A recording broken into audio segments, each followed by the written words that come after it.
अच्छा देखो, यहाँ पर मैंने नोट डाउन कर रखा था कौन कौन सा क्वेश्चन हमारा बाकी है मार्जिनल कॉस्टिंग का। क्वेश्चन नंबर 17, 20, 21 और 1 और 2।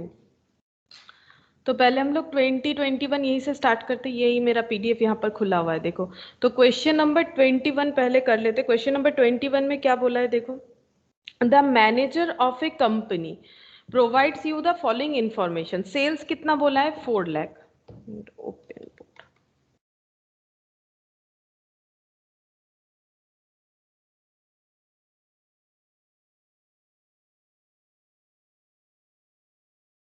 ये देखो सेल्स कितना बोला है? 4 lakh. Cost variable 60% of sales, fixed cost 80,000। अच्छा 60% ऑफ सेल्स दिया हुआ नहीं है, लेकिन हम लोग निकाल सकते हैं। बताओ 60% ऑफ सेल मतलब कितना होगा? 4 लाख का 60% कितना होता है?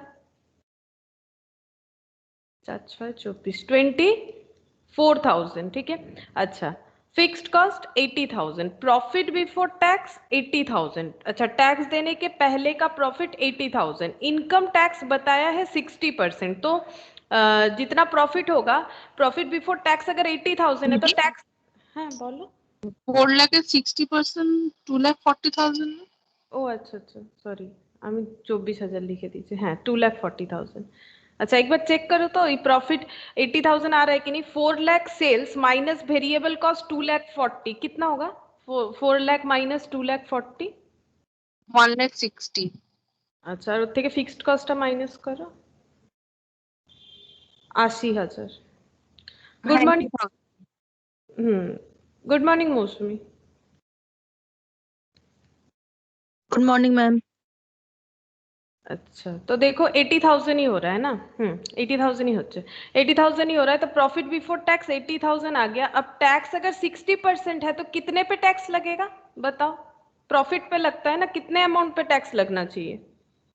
80,000। हाँ ताहले 80,000 पे 60, हाँ 60% कितना हो जाएगा? 48। 48। 48,000 है। नेट प्रॉफिट अब देखो 80 से 48 माइनस करके देखो, आई थिंक 32 ही होगा। चेक कर लो 80 से 48 जो आया उसे माइनस करके देखो 30। ठीक है। अच्छा 30। 32,000। अच्छा the company is thinking of expanding the plant. अच्छा कंपनी क्या चाहती है? वो अपना प्लांट जो है, मतलब जहां पर काम हो रहा है उसको और भी बढ़ाना चाहती है। The increase fixed cost. अब कुछ भी अगर हम लोग प्रोजेक्ट को आगे बढ़ाएंगे तो हमारा कॉस्ट बढ़ सकता है। देखो यहाँ पर फिक्स्ड कॉस्ट भी बढ़ रहा है, यानी फिक्स्ड कॉस्ट रेलिवेंट है। नॉर्मली मार्जिनल कॉस्टिंग में वेरिएबल कॉस्ट का रेलिवेंसी देखा जाता है, लेकिन लिखवाया था मैंने, देखो आज लास्ट होते जा रहा है क्लास हम लोग का, मैंने लिखवाया था ना, अगर रेलिवेंट हो, अगर फिक्स्ड कॉस्ट इफेक्ट कर रहा है तो रेलिवेंट है। फिक्स्ड कॉस्ट क्या हो रहा है? Increase in fixed cost with plant expansion will be 40,000। तो फिक्स्ड कॉस्ट जितना है और भी 40,000 प्लस हो जाए, मतलब इंक्रीज हो रहा है। It is estimated that the maximum production in new plant will be 2,40,000 rupees दिया हुआ है। ठीक है। तो मैक्सिमम प्रोडक्शन जो है वो नए प्लांट में कितना हो सकता है? 2,40,000। मतलब ओल्ड प्लांट में तो 4 लाख का हो ही रहा है, ये तो पुराना जो कंस्ट्रक्शन है उसके हिसाब से चल रहा है। लेकिन नया जो हम लोग मशीन लगाएंगे ना, नया जो प्लांट वहां पर इंस्टॉल कर रहे हैं, उससे हमारा जो है वो 2,40,000 का। अच्छा एक मिनट रुको तो, प्रिया को लिंक नहीं है।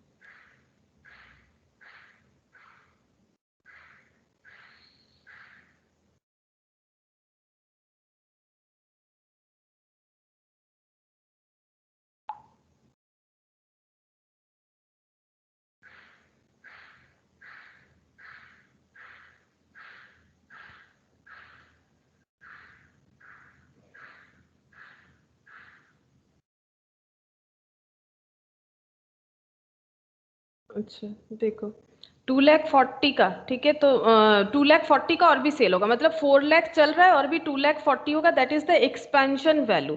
The company also want to earn additional income 3,200 on investment. Company जो अपना एक्स्ट्रा इन्वेस्टमेंट कर रही है कितने का? 40,000 का फिक्स्ड कॉस्ट बढ़ा रही है। अब वेरिएबल कॉस्ट वगैरह भी बढ़ेगा। ठीक है। तो बोल रहा है कि यहाँ पर कंपनी को जो प्रॉफिट हो रहा है, कितना हो रहा है? 32,000। कंपनी को और भी 3,200 का प्रॉफिट अर्न करना है जो नया इन्वेस्टमेंट है उसके ऊपर। तो on the basis of computations give your opinion on plant expansion. तो हमें देखना पड़ेगा कि प्लांट एक्सपेंशन करने के बाद हमारा प्रॉफिट कम मतलब 3,200 से बढ़ रहा है कि नहीं। गुड मॉर्निंग प्रिया।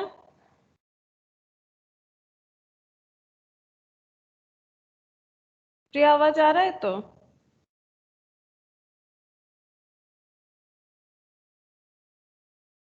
यस मैम आ रहा है। Good morning ma'am. Good morning. मैंने ना तुम्हें देने के बदले शायद किसी और को सेंड कर दिया, इसीलिए स्किप हो गया बाय चांस, वही हम सोच रहे हैं।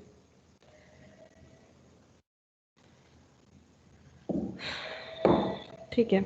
अच्छा, तो अब तुम लोग बताओ कि अगर ये जो क्वेश्चन है यहाँ पर ऑलरेडी एक ये सिचुएशन चल रहा है और ये एक हम लोग एडिशन करना चाहते हैं, तो प्रॉफिट ऑलरेडी 32,000 है, तो हम लोग ये प्रोजेक्ट को तभी बनाएंगे अगर मेरा प्रॉफिट 32,000, तो ऑलरेडी ये तो मिल ही रहा है मुझे, और 3,200 होना चाहिए। तो इसका मतलब मिनिमम 36,000, ये कितना होगा ऐड करने पे 35,200 मिनिमम मेरा टोटल प्रॉफिट होना चाहिए। अगर होगा तभी हम ये एक्सपेंशन करेंगे। इसी का कमेंट करने के लिए बोला गया कि अगर हम लोग नया जो एक्सपेंशन कर रहे हैं उसमें अगर हमारा मिनिमम इतना प्रॉफिट हो तभी हम लोग एक्सपेंशन वाला ऑप्शन रखेंगे, अदरवाइज नहीं रखेंगे। उसको हम लोगों को बोला है कमेंट करने के लिए।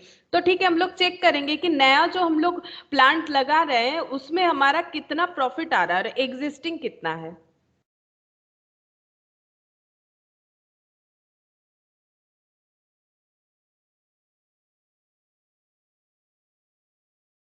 अच्छा, तो ये यहाँ पर जो है इसको कौन कौन सा क्वेश्चन, इसको नोट डाउन यहाँ करके रखते हैं। 17, 21 एंड 2, जिसमें से 21 तो अभी हम लोग कर ही रहे हैं।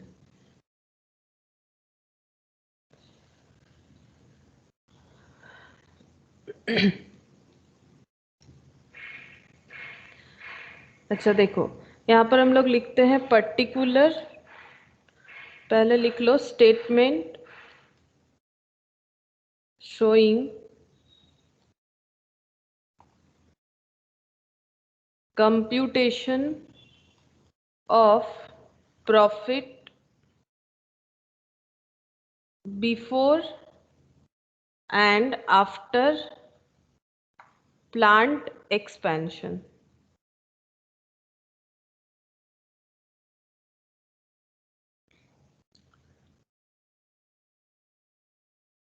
Particulars present condition, तो प्रेजेंट कंडीशन में क्या है, कितना हो रहा है 4 लाख, और एक्सपेंशन,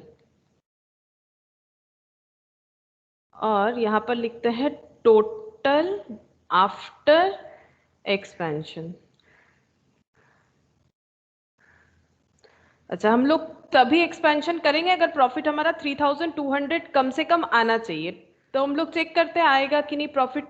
तो पहले यहाँ पर लिखते हैं सेल्स। ठीक है, सेल से टोटल कॉस्ट, कैसे प्रॉफिट निकाला जाता है, अगर हम लोग सेल से टोटल कॉस्ट माइनस करेंगे तभी हमें प्रॉफिट पता चलेगा। सेल्स देखो, प्रेजेंट सेल कितना है 4 लाख, और एक्सपेंशन सेल कितना होगा बता सकते हो मुझे? एक्सपेंशन सेल कितना होगा ये बता सकते हो तुम लोग? यहाँ पर दिया हुआ है क्वेश्चन में ना, मैक्सिमम प्रोडक्शन कितना है ये तो दिया हुआ है 2 लाख। 2,40,000, तो टोटल कितना हो जाएगा आफ्टर एक्सपेंशन? 6,40,000। हाँ, 6,40,000। अच्छा, लेस करेंगे वेरिएबल कॉस्ट। एक तो हमें बता के रखा है, वेरिएबल कॉस्ट नहीं बताया, कैलकुलेट करना है 60% ऑफ सेल। तो 60% ऑफ सेल्स, तो बताओ कितना होगा 60% ऑफ सेल? 2,40,000। तो यहाँ पर भी वही होगा क्योंकि वेरिएबल कॉस्ट तो पर यूनिट एकदम एग्जैक्ट होता है ना, जैसे कितना भी प्रोडक्शन करो पर यूनिट में कोई चेंजेस नहीं होगा। तो 60% ऑफ सेल्स है, सेल्स तो एक वेरिएबल डेटा है, तो फिर 60% यहाँ पर भी होगा, कोई चेंजेस तो बोला नहीं है। तो मुझे थोड़ा कैलकुलेट करके बता दो 60% ऑफ कितना, 2,40,000 कितना होगा देखो? 1,44,000। हाँ, 1,44,000, और टोटल 3,84,000। अच्छा, ये वेरिएबल कॉस्ट हो गया। अब आ जाएगा कंट्रीब्यूशन। सेल से अगर वेरिएबल कॉस्ट माइनस करेंगे तो आ जाएगा कंट्रीब्यूशन। तो कंट्रीब्यूशन बताओ कितना है?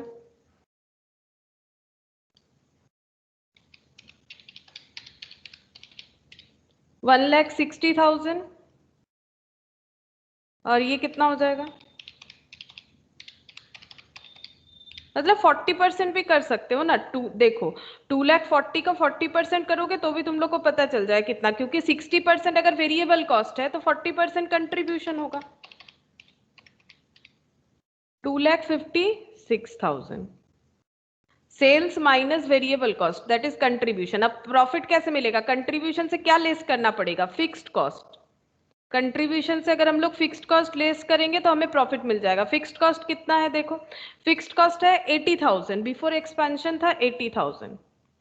अच्छा, और बोला गया है कि 40,000 का एक्सपेंशन होगा। Increase in fixed cost with plant expansion will be 40,000। तो बताओ यहाँ पर कितना लिखे? इस कॉलम में कितना लिखे? एक्सपेंशन कॉलम में कितना लिखना चाहिए और टोटल कॉलम में कितना लिखना चाहिए? बताओ। 40,000 हाँ 40,000, क्योंकि सिर्फ हाँ 1,20,000 ना। 1,20,000। देखो सिर्फ ये वाला एक्सपेंशन जब हो रहा है, एक्सपेंशन होने पे 40,000 का इंक्रीमेंट होगा, तो टोटल 1,20,000, तो यहाँ पर 40,000 ही लिखना पड़ेगा। तो प्रॉफिट बिफोर टैक्स लिखेंगे क्योंकि यहाँ पर टैक्स वाला डेटा है। प्रॉफिट बिफोर टैक्स, तो 1,60,000 माइनस 80,000 कितना हो जाएगा? 80,000। अच्छा ये हो गया।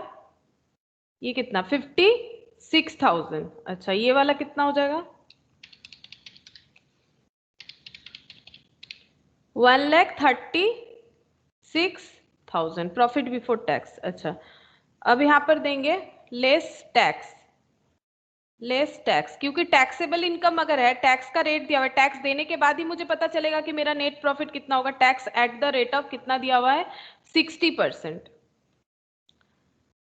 48,000।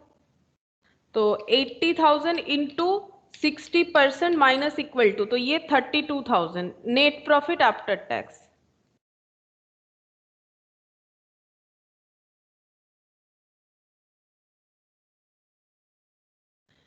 $56,000 इंटू 60%, 33,600, 22,400। अच्छा यहाँ पर कितना आ जाएगा? 81,600, 54,400 प्रॉफिट आफ्टर टैक्स। अच्छा अब बताओ, प्रॉफिट तो पता चल गया, क्या हमारा एडिशनल इनकम 3,200 है इन्वेस्टमेंट पे? देखो क्या एडिशनल इनकम 3,200 है? कितना हमारा प्रॉफिट बढ़ा है? पहले प्रॉफिट तो 32,000 हो रहा था, वो तो हमें गिवन ही था। एडिशनल प्रॉफिट हमारा कितना इंक्रीज हुआ है? बोलो, एडिशनल प्रॉफिट कितना इंक्रीज हुआ है? नया प्लांट एक्सपेंशन करने के लिए प्रॉफिट कितना बढ़ रहा है? पहले तो सिर्फ इतना प्रॉफिट कमा रहे थे, तो टोटल में भी 32,000 आना चाहिए था। टोटल चेंज हुआ है क्या? टोटल उतना चेंज हुआ है जितना हमें रिक्वायरमेंट था, क्योंकि यहाँ पर बोला गया था the company also wants to earn additional income 3,200। क्या 3,200 इनकम हो रहा है? उससे ज्यादा हो रहा है। हाँ उससे बहुत ही ज्यादा हो रहा है। तो इसका मतलब हम लोग एक्सपेंशन करें या ना करें? করতে হবে। করতে হবে, আমরা করতে পারি, আরামসে করতে পারি। From the above computation, it was found that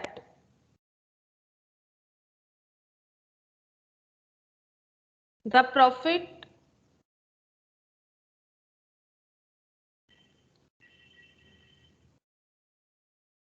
increased by rupees, कितना से इंक्रीज हो रहा है? 22,400 by expanding the plant which is more higher than, which is या फिर much, which is much higher than लिखते हैं।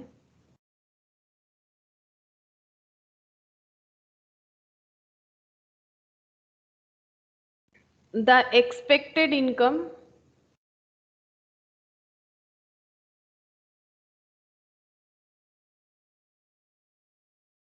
of ₹3,200, तो यहाँ पर बोला था on the basis of the computation give your opinion on plant expansion, तो इसमें लिखेंगे plant expansion should be done. ये हम लोग कर सकते हैं, ठीक है, आराम से कर सकते हैं, क्योंकि सिर्फ 3200 नहीं, उससे काफी ज्यादा हमारा प्रॉफिट आ रहा है, तो प्लांट एक्सपेंशन आराम से हम लोग कर सकते हैं। तो ये हो गया 21। अब नेक्स्ट है 20।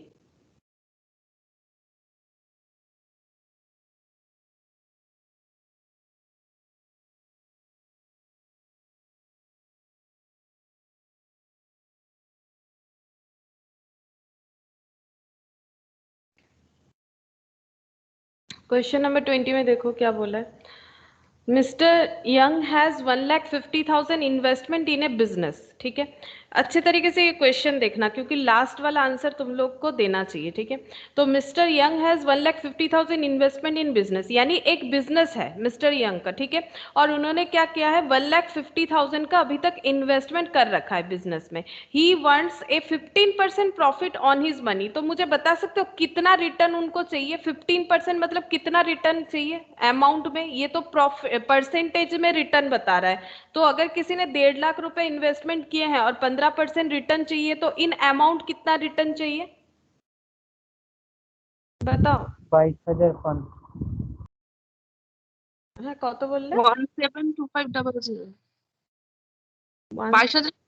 हाँ हाँ हाँ 22,500, हाँ 22,000 है, तो यस इंटू कर ले 22,500 from an analysis of recent cost figures. मतलब कॉस्ट फिगर्स का मतलब जो खर्चा इन्होंने किया है, ठीक है। He finds that is variable cost of operating is 60% of sales. तो वेरिएबल कॉस्ट जो है, इसका मतलब सीधा सा पॉइंट ये है कि वेरिएबल कॉस्ट है 60% ऑफ सेल्स। अच्छा, his fixed cost 75,000 per year, fixed cost भी बता दिया है, दैट इज 75,000 पर ईयर।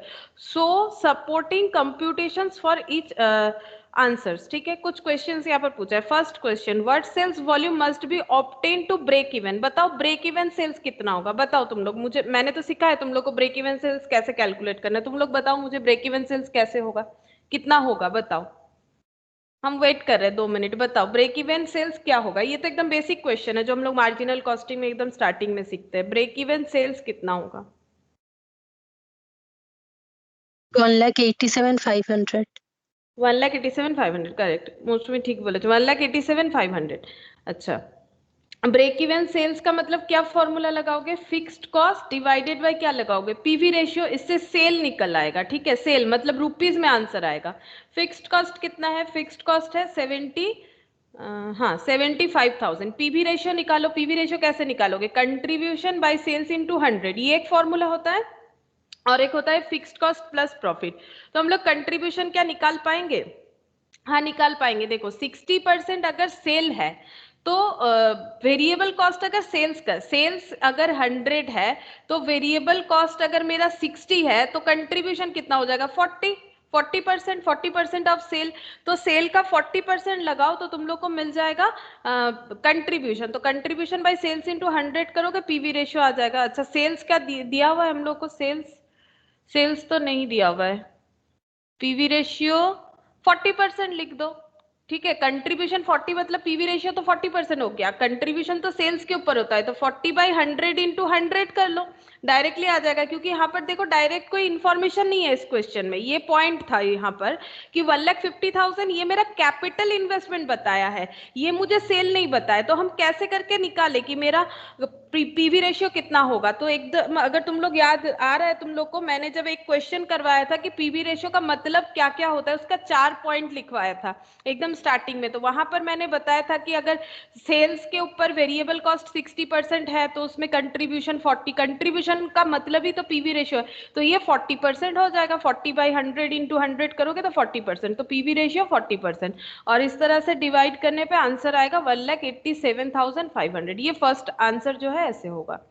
अच्छा, तो पहले ये फर्स्ट आंसर कर लेते हैं।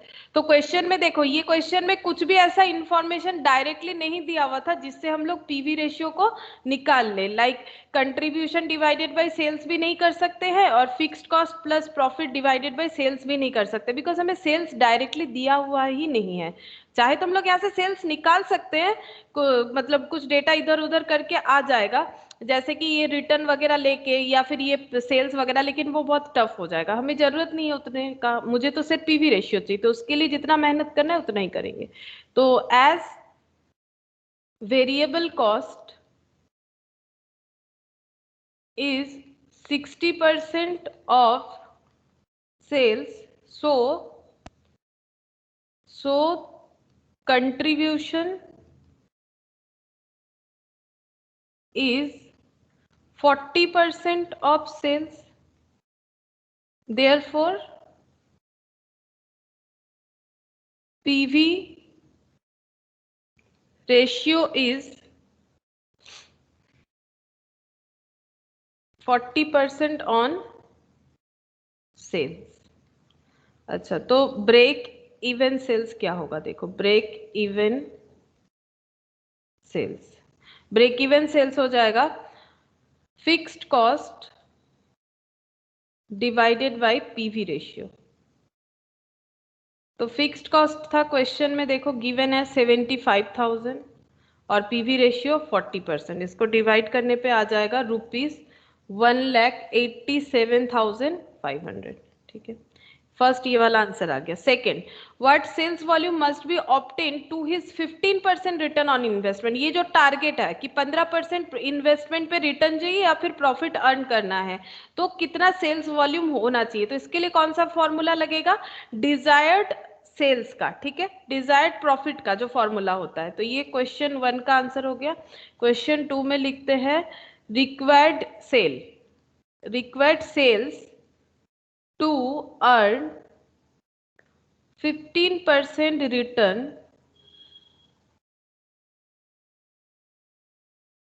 return on investment, that is 1,50,000 into 50%, 22,500। तो क्या होता है formula? Fixed cost plus desired profit. ये रहा fixed cost plus desired profit, ये सब कर लिया है हम लोगों ने, ठीक है, ये सब फॉर्मूला किया हुआ है। Fixed cost plus desired profit divided bye क्या होगा? PV ratio. तो फिक्स्ड कॉस्ट कितना है? 75,000। प्रॉफिट कितना कमाना है? 22,500। PV ratio 40%। 2,43,750। 2,43,750 रुपीज का सेल करने से 15% रिटर्न हम लोग अर्न कर सकते हैं, रिटर्न ऑन इन्वेस्टमेंट। अब ये नेक्स्ट जो लास्ट क्वेश्चन मैंने कहा था कि ये थोड़ा सा इंपॉर्टेंट ज्यादा है। देखो, mister young estimates that even if he close the door of his business, मतलब अगर बिजनेस को ही बंद कर देना चाहते हैं, ही वुड इनकर 25,000 एक्सपेंसेस पर ईयर। बंद करने पे भी उनका 25,000 का एक्सपेंस होते जाएगा हर साल, मतलब फिक्स्ड एक्सपेंस होगा, कुछ ऐसा टाइप का एक्सपेंस होगा जो हम लोग प्रोडक्शन के साथ रिलेटेड नहीं था, इसीलिए प्रोडक्शन बंद हो, बिजनेस बंद हो या ओपन रहे, उससे कोई फर्क नहीं पड़ेगा। 25,000 का एक्सपेंस जो है वो हर साल, ठीक है, पर ईयर बेसिस पे चलेगा। At what sales would be better off by locking his sales up, मतलब लॉकिंग हिज सेल्स अप का मतलब है वो अपना बिजनेस बंद करना चाहते हैं, यानी सेल्स को भी बंद कर देना चाहते हैं, ठीक है, लेकिन कौन से पॉइंट पे आके सेल्स को बंद करें ये पूछा जा रहा है। जैसे यहाँ पर ये क्वेश्चन था ना कि अगर मुझे 22,500 रुपए का प्रॉफिट चाहिए तो मुझे कितना सेल करना पड़ेगा? तो मुझे कम से कम 2,43,750 का सेल करना पड़ेगा। उसी तरह से अगर मेरा एक्सपेंसेस 25,000 पर ईयर चलेगा, बिजनेस बंद कर देने पे भी अगर चलेगा, तो मुझे ये बताना है कि कौन से पॉइंट पे इनको अपना बिजनेस को बंद करना चाहिए, मतलब शट डाउन सेल कौन सा होना चाहिए, मतलब कौन से पॉइंट पे इनको अपना बिजनेस को रोक देना चाहिए, कौन सा टाइम होना चाहिए जबकि ये अपने बिजनेस का डोर क्लोज करे, ये पूछा जा रहा है। मतलब इस पूरे पॉइंट का मतलब होता है शट डाउन सेल पूछा जा रहा है, ठीक है, इसका मतलब है शट डाउन सेल, मतलब कौन से सेलिंग पॉइंट पे ये अपना बिजनेस को बंद करे, that is shut down sales. तो बिल्कुल इसके तरह मिलता जुलता होगा, ठीक है।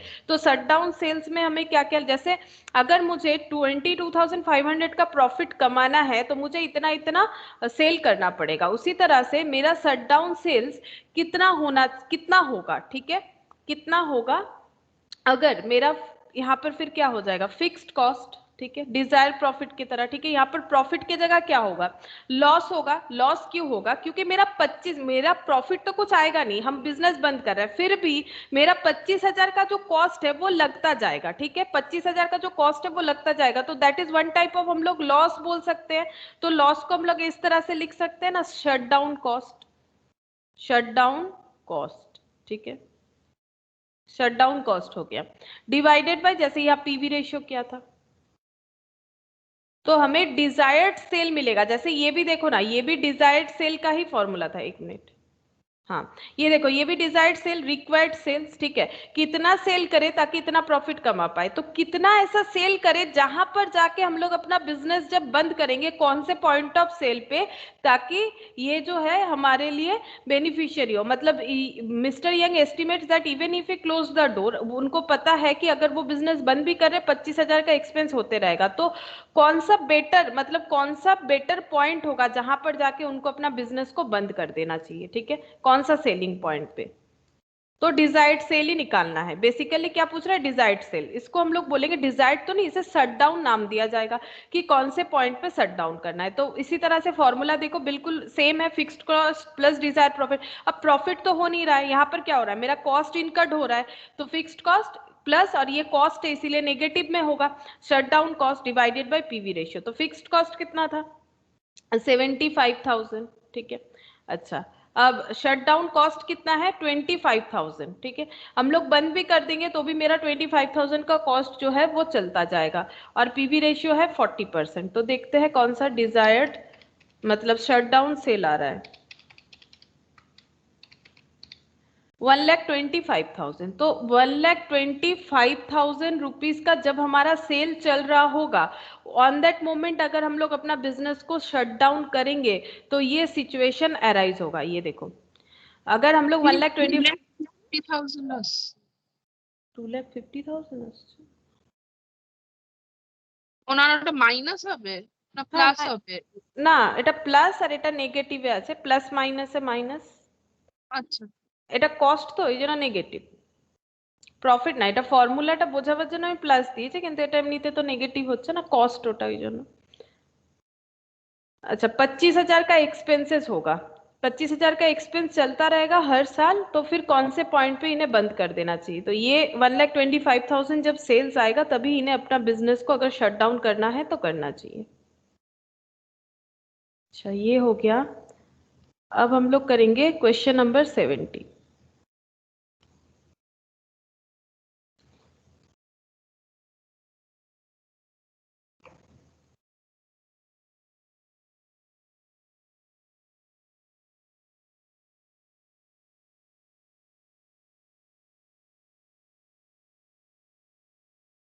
देखो 17 में क्या दिया हुआ है, एक कंपनी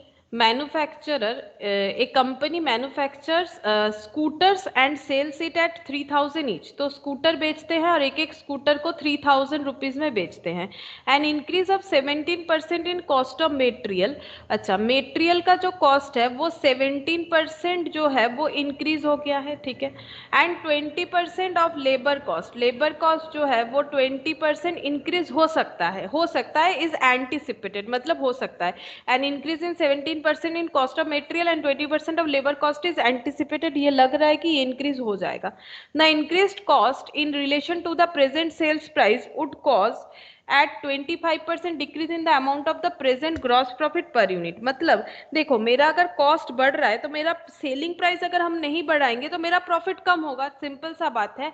सपोज मेरा पहले सेल करके 100 रुपए में सेल कर रहे थे, इसमें मेरा कॉस्ट लग रहा था 80 रुपीज, तो प्रॉफिट था 20। अगर हम अपना सेल प्राइस इंक्रीज नहीं कर रहे, मतलब उस बारे में तो भी कुछ बताया नहीं कि सेलिंग प्राइस इंक्रीज होगा कि नहीं, और मान लो मेरा कॉस्ट 90 हो गया, तो मेरा ग्रॉस प्रॉफिट ऑब्वियसली कम होगा। तो वही बोल रहा है, देखो the increased cost in relation to the present sales, present sales जो है उसके रिलेटेड अगर मेरा कॉस्ट इंक्रीज हो रहा है प्रेजेंट सेल के हिसाब से, मतलब सेल में कोई भी चेंजेस अगर नहीं हो रहा है, price would cause at 25% decrease in the amount of present gross profit per unit. ठीक है, तो 25% कम हो जाएगा प्रॉफिट एक एक यूनिट में। ठीक है, एक एक यूनिट में 25% प्रॉफिट जो है वो कम हो जाएगा। At present material cost is 50%, currently material cost क्या है 50%, वेजेस है 20% और ओवरहेड है 30%, लेकिन किसके ऊपर, कॉस्ट ऑफ सेल्स का इतना इतना परसेंट है, material wages and overhead. You are required to prepare statement of profit and loss per unit at present. ठीक है, हमें क्या करना है, एक स्टेटमेंट बनाना है प्रॉफिट एंड लॉस का। प्रॉफिट एंड लॉस मतलब वही sales minus variable cost minus fixed cost, ये करना है। Profit and loss per unit at present, present situation में पर यूनिट प्रॉफिट हमें निकाल के दिखाना है। फर्स्ट क्वेश्चन ये। दूसरा, compute the new selling price to produce the same percentage of profit to cost of sales as before. तो बोला जा रहा है कि कौन सेलिंग प्राइस ऐसा कितना रखे ताकि हमारा सेम परसेंटेज ऑफ प्रॉफिट आते रहे जो कि पहले भी आ रहा था। ठीक है, तो पहले कितना परसेंटेज ऑफ प्रॉफिट आ रहा था वो भी हमें चेक करना पड़ेगा। तो ये यहां पर दिया हुआ है।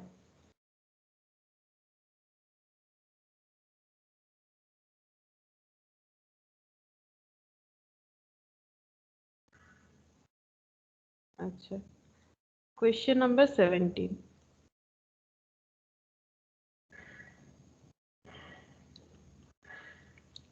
प्रॉफिट निकालने के लिए हमें चाहिए sales minus variable cost minus fixed cost. तो एक एक यूनिट का सेल बता दिया है 3000, लेकिन वेरिएबल कॉस्ट जो है ना वो बताया 50%, 20% and 30% of cost of sales बताया, सेल्स का नहीं, कॉस्ट ऑफ सेल्स का बताया। बट कॉस्ट ऑफ सेल्स मतलब cost, total cost, cost of sales मतलब टोटल कॉस्ट ना। कॉस्ट शीट याद करो, प्राइम कॉस्ट, प्राइम कॉस्ट में फैक्ट्री ओवरहेड ऐड कर दिया, फैक्ट्री कॉस्ट, उसमें ऑफिस एडमिनिस्ट्रेशन, तो फिर कॉस्ट ऑफ प्रोडक्शन, फिर उसमें सेलिंग डिस्ट्रीब्यूशन, तो cost of sales, that is total cost. तो टोटल कॉस्ट का इतना इतना परसेंट है मेटेरियल लेबर और मेटेरियल वेजेस और ओवरहेड। तो मुझे अगर प्रॉफिट निकालना है तो सेल्स जो कि मुझे पता है एक यूनिट का 3000, ये ठीक है, लेकिन वेरिएबल कॉस्ट जब माइनस करेंगे तो मुझे परसेंटेज ऑफ सेल्स पता है लेकिन क्वांटिटी तो नहीं पता है, मतलब रुपीज में एक्चुअली तो नहीं पता चल रहा है कि कितना कितना है। तो इसको हम लोगों को कैसे कैलकुलेट करना पड़ेगा, देखो यहाँ पर हम लोग एज्यूम करेंगे लेट x एंड, अच्छा x बी द कॉस्ट। ठीक है, x be the cost of sales. Therefore यहां पर एक एक कैलकुलेट कर लेते। Material cost equal to, material cost equal to x into 50%, तो कितना हो जाएगा 50/100 कर लो, 0.50x। Labour x into 20%, 0.20x। Overhead, overhead है 30%। अच्छा, 30/100, 0.30x। तो टोटल कॉस्ट कितना रहा है, ये सबको टोटल करने से पता चल जाएगा। टोटल वेरिएबल कॉस्ट 1 रुपया आएगा, आई थिंक 50 पैसा, 20 पैसा, 30 पैसा, हाँ। तो ये आ जाएगा 1x। ठीक है, 1x, या फिर सिर्फ x लिख सकते हो, सिर्फ x ही लिखो, 1x तो लिखा नहीं, चलो x, रुपीज x हो जाएगा टोटल कॉस्ट। ठीक है, ये आ गया। अच्छा, अब हमें सेलिंग प्राइस पता है, देखो सेलिंग प्राइस बता दिया है 3000। तो सेलिंग प्राइस का मतलब क्या होता है, sales equal to cost plus profit. Sales equal to होता है कॉस्ट प्लस प्रॉफिट। तो सेल्स कितना है 3000 और कॉस्ट कितना आ गया है, कॉस्ट आ गया है, देखो यहाँ पर मैंने टोटल x माना भी था और ये टोटल करके इसका मतलब x आ गया, तो x प्लस प्रॉफिट। प्रॉफिट मुझे नहीं पता तो हम लोग यहाँ पर लिखते हैं लेट प्रॉफिट बी वाई। ठीक है, प्रॉफिट का जो अमाउंट है वो है रुपीज वाई, तो x plus y equal to 3000। ये एक इक्वेशन बन गया। ठीक है, ये एक इक्वेशन बन गया। यहाँ पर मैंने x को rupees x be the total cost और इसके हिसाब से मैंने मेटेरियल लेबर ओवरहेड निकाला था। यहाँ पर देखो फिक्स्ड कॉस्ट का तो कुछ बताया नहीं है, सारा का सारा वेरिएबल कॉस्ट है, तो मैंने इस तरह से ले लिया। ठीक है, इसी को टोटल कॉस्ट लिख देते हैं। अब फिक्स्ड कॉस्ट नहीं बताया क्वेश्चन में तो हम लोग क्या कर सकते हैं, नहीं लिखेंगे। तो टोटल कॉस्ट हम x लिख रहे हैं प्लस y। टोटल कॉस्ट मतलब यहाँ पर वेरिएबल कॉस्ट। ठीक है, यहाँ पर फिक्स्ड कॉस्ट का कोई पॉइंट नहीं दिया हुआ है। अब नेक्स्ट, ये तो प्रेजेंट कंडीशन हो गया। अच्छा, उसके बाद बोला है कि एंटिसिपेटेड है कि ये सब खर्चा दैट इज मेटेरियल वेजेस और ओवरहेड ये सब फ्यूचर में बढ़ सकता है। ठीक है, तो देखते हैं आफ्टर इंक्रीमेंट क्या हो जाएगा। तो after increase in cost material कितना हो जाएगा, बताओ मेटेरियल कितना होगा। मेटेरियल पहले से कितना था 50 पैसा, बताओ 50 पैसा अगर है और ये बढ़ेगा कितना, increase in 17% in cost of material. अगर 17% बढ़ेगा तो कितना हो जाएगा, ऑलरेडी 0.50x तो है और इसमें और भी 17% इंक्रीज करो, कितना होगा 0.085। अच्छा 0.085, वो तो इंक्रीज अमाउंट है, लेकिन टोटल बताओ 0.585। 0.585x लिखना पड़ेगा, नहीं तो गलत हो जाएगा। अच्छा, लेबर लेबर था 0.20x, ये देखो पहले से इतना था और इसमें इंक्रीमेंट कितना है 20% ऑफ लेबर, 20%, तो ये तो है ही और 20% बढ़ रहा है, तो कितना हो जाएगा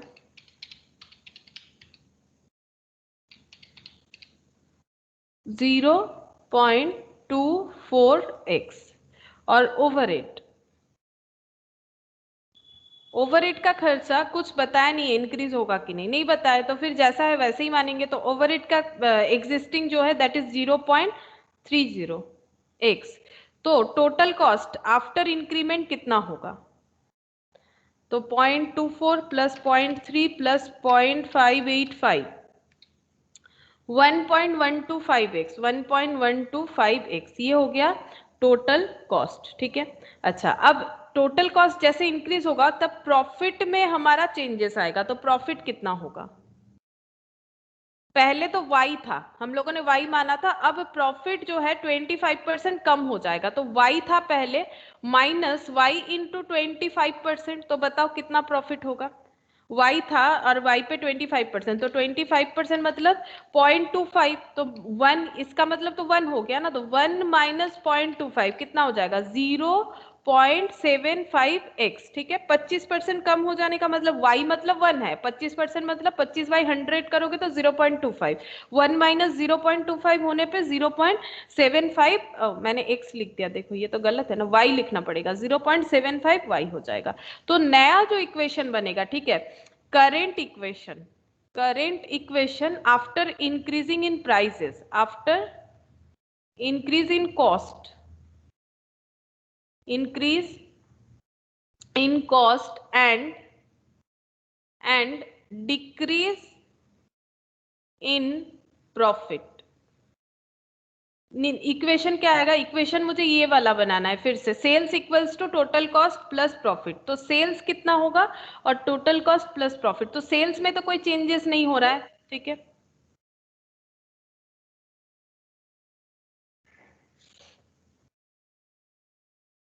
अच्छा सेल्स टोटल कॉस्ट कितना आ रहा है, ये टोटल करो, यहाँ पर किया था मैंने 1.125x।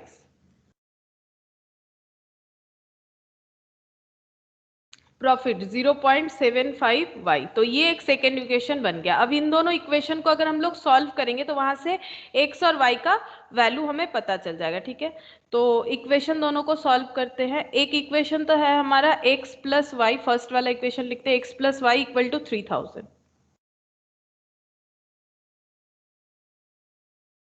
और सेकेंड इक्वेशन है 1.125x plus 0.75y equal to 3000। ये फर्स्ट इक्वेशन, ये सेकेंड इक्वेशन। तो यहाँ पर x plus y equal to 3000 है। तो एक काम करते हैं, सब्सटीट्यूट कर देते हैं, x plus y equal to मतलब 3000 का वैल्यू अगर x प्लस वाई है तो हम लोग यहाँ पर x प्लस वाई पुट कर सकते हैं या फिर मल्टीप्लाई कर सकते हैं। ठीक है, मल्टीप्लाई करके भी कर सकते हैं। तो मल्टीप्लाई जल्दी हो जाएगा, देखो multiply by 0.75 equation 1 is multiply by 0.75। तो 0.75x इससे मल्टीप्लाई कर दिए प्लस 0.75y इक्वल टू 3000 में भी मल्टीप्लाई होगा, 3000 इंटू 0.75, तो ये 2250 हो गया। ठीक है, अच्छा अब ये वाला 1.125x plus 0.75y equal to 3000। अब माइनस कर देते हैं, multiply equation 1 is multiply by 0.75 and minus कर देते हैं इक्वेशन 2। तो इन दोनों को माइनस कर देते हैं, चलो इस तरह से, तो यहाँ पर ये कैंसिल हो गया। अच्छा ये देख लो कितना होता है 1.125 और ये 0.75, इन दोनों को माइनस करना है तो माइनस 0.375x हो जाएगा। ठीक है, इन दोनों को माइनस करने से 3000 माइनस 2250 750 हो जाएगा। ठीक है, तो x equal to 750 divided by point, ये भी नेगेटिव होगा ना, तो दोनों साइड से ये 3000 बड़ा डेटा है तो डिवाइडेड बाय 0.375, तो ये हो गया 2000। ठीक है, ये 2000 आ गया रुपीज। और y का वैल्यू निकालना है तो y का वैल्यू निकाल लेंगे, x plus y equal to 3000, यहाँ पर लिख देते put x equal to 2000 in equation 1, y equal to 3000 minus 2000, ये 1000 आ गया। ठीक है, तो y और x का वैल्यू निकल गया। y प्रॉफिट था तो प्रॉफिट 1000 है और x अगर 2000 यानी कॉस्ट हो गया 2000। अभी लेकिन खत्म नहीं हुआ है क्वेश्चन। क्वेश्चन में बोला है कि प्रीपेयर, अभी तक देखो हम लोग जो भी कर रहे थे वहां से एक भी क्वेश्चन का आंसर नहीं हुआ। अभी बोला है कि prepare statement of profit and loss per unit at present. हम लोग को पहले स्टेटमेंट बनाना पड़ेगा। ठीक है, अभी पॉइंट ए का हम लोग प्रेजेंटेशन करेंगे। देखो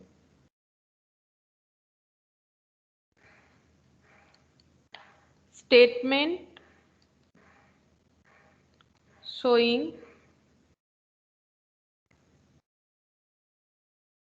profit and loss per unit at present, profit and loss per unit at present।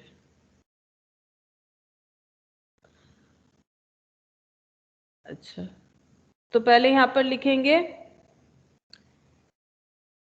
Sales per unit.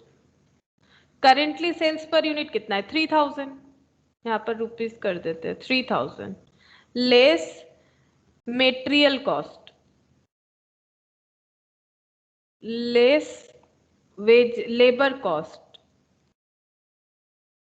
Less overhead cost, overhead. ठीक है, और ये कितना हो जाएगा, ये सब इस तरह से होगा। प्रेजेंटली इतना है 0.5, x का 0.50 मतलब x into 50%, x into 20, x into 30, और x कितना है 2000, तो 2000 का 50% मेटेरियल कॉस्ट होगा, तो 2000 का 50% 1000 होता है। ठीक है, अच्छा लेबर कितना है, लेबर है 20%, वेजेस तो 20% 2000 का तो 400 हो जाएगा। ठीक है, 2000 का 400 हो जाएगा, और ओवरहेड है 30%, तो 2000 का 30% 600 रुपए हो जाएंगे। ठीक है, तो टोटल ये पर यूनिट है। देखो ये सभी मेटेरियल कॉस्ट पर यूनिट। क्योंकि सेल्स के ऊपर कैलकुलेट किया है ना, तो अगर सेल्स पर यूनिट है तो ये भी पर यूनिट होगा। सॉरी, सेल्स के ऊपर बोल रहे हैं, प्रॉफिट पर यूनिट के ऊपर।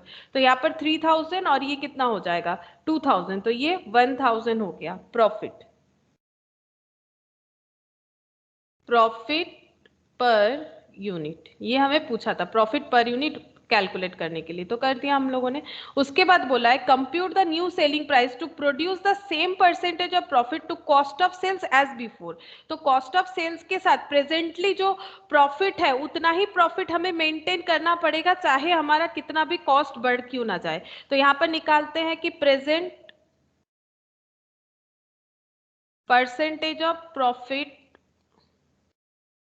ऑन कॉस्ट इज, तो कैसे निकालते हैं, profit divided by cost. Profit कितना है 1000, कॉस्ट कितना आया, कॉस्ट मतलब तो ये वाला डेटा ना, ये वाला, तो ये कितना है 2000 इंटू 100, तो ये कितना हो जाएगा 50%। प्रॉफिट कितना है 50% ऑफ कॉस्ट।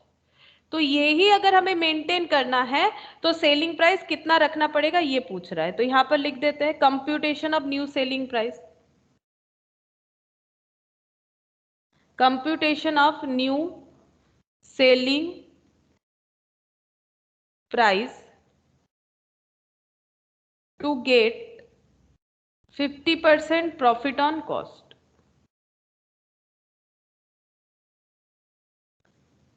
तो फॉर्मूला क्या होता है, sales plus profit equal to क्या होता है, सॉरी सेल्स प्लस प्रॉफिट क्यों कर रहे हैं हम, sales equal to profit plus cost.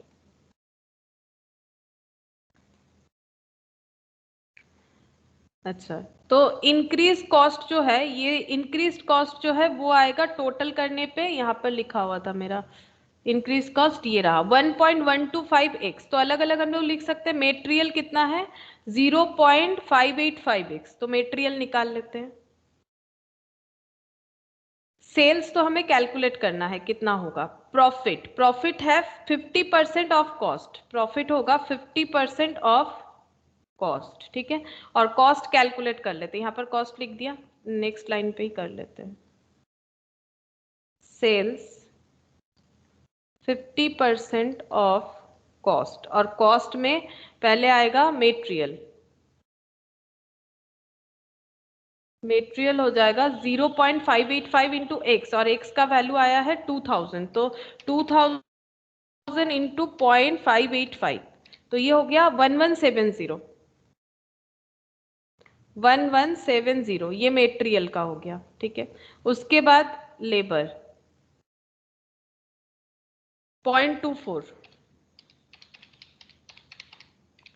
480, और ओवरहेड तो उतना ही रहेगा 480, और ओवरहेड उतना ही रहेगा। ओवरहेड कितना था, चेंज तो नहीं हुआ है, 600, तो यहाँ पर 600 लिख दिया मैंने, ठीक है।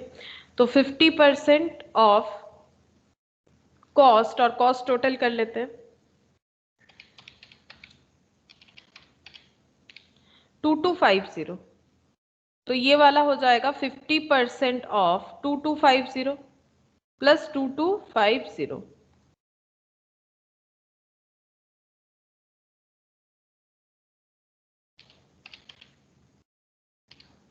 1125 3375, इसका पूरा कैलकुलेशन करके आ रहा है ₹3375। तो ये न्यू सेलिंग प्राइस हो जाएगा, न्यू सेलिंग प्राइस रुपीज 3375, ये न्यू सेलिंग प्राइस हो जाएगा। यहाँ पर वही पूछा था, न्यू सेलिंग प्राइस बताओ, compute the new selling price to produce the same percentage of profit to cost of sales as before. अच्छा, ये तो हो गया। अब देखो और दो ही क्वेश्चन बाकी है, question number 1 and question number 2। यहाँ पर तो पहले क्वेश्चन नंबर 1 कर लेते, फिर 2 कर लेंगे, 1 और 2।